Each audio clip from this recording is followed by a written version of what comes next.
네, 정부가 지난해 주택시장 안정 등을 위해서 모두 30만 가구 공급 계획을 발표했고 지난해 말까지 3기 신도시 등을 통해서 우선 19만 가구 계획을 내놨는데요. 오늘은 나머지 11만 가구의 입지를 확정했습니다. 취재기자 연결해서 3기 신도시 추가 발표 내용 다시 한번 짚어보도록 하겠습니다.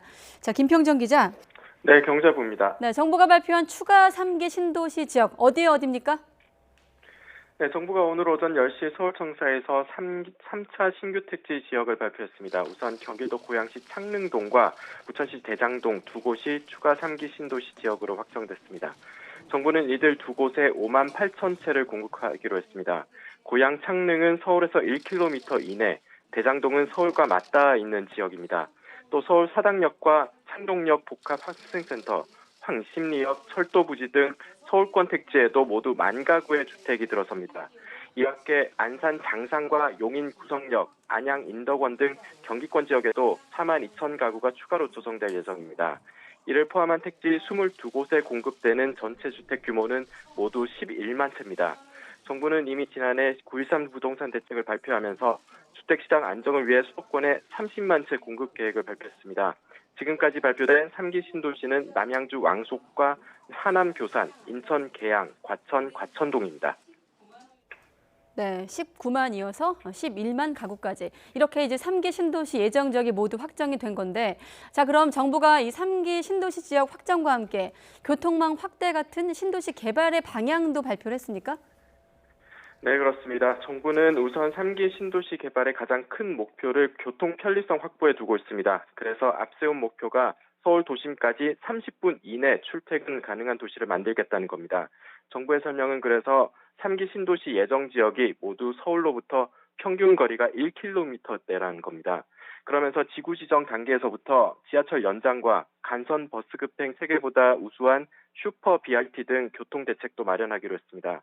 또 기존 신도시보다 2배 정도 많은 자족 용지를 확보해 일자리를 만드는 도시로 만들겠다는 게 정부의 구상입니다. 모든 아파트 단지에 국공립 어린이집을 짓고 유치원도 100% 국공립으로 운영해 이른바 자녀 키우기 좋은 도시로 만들겠다고 발표했습니다.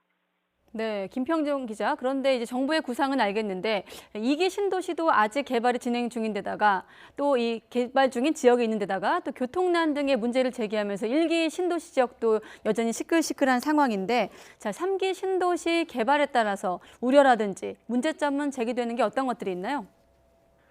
네, 정부가 지난해부터 내놓은 주택 공급 계획을 모두 합치면 30만 채가 됩니다. 이를 두고 공급 과잉에 대한 우려가 제기되는 상황인데요. 상대적으로 입지 여건이 좋고 여기에다 교통망이나 자족시설까지 갖춘 신도시가 생기면 기존 2기 신도시 지역의 미분양이 더욱 심해질 것이라는 우려가 커지고 있습니다. 실제 데이터를 보면 수도권 지역의 미분양이 지난 2월 7,700여 가구에서 3월에는 1만 가구를 넘는 등 급증하고 있습니다.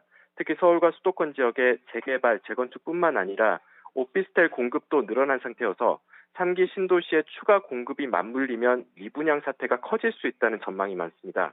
이 때문에 전문가들은 3기 신도시 공급이 수도권 집값 안정에 도움이 되는 등의 긍정적인 측면도 있지만 자칫 공급 과잉에 따른 부동산 시장 침체로 이어질 수 있다며 탄력적인 공급이 필요하다고 지적했습니다. 지금까지 경제부에서 YTN 김평정입니다.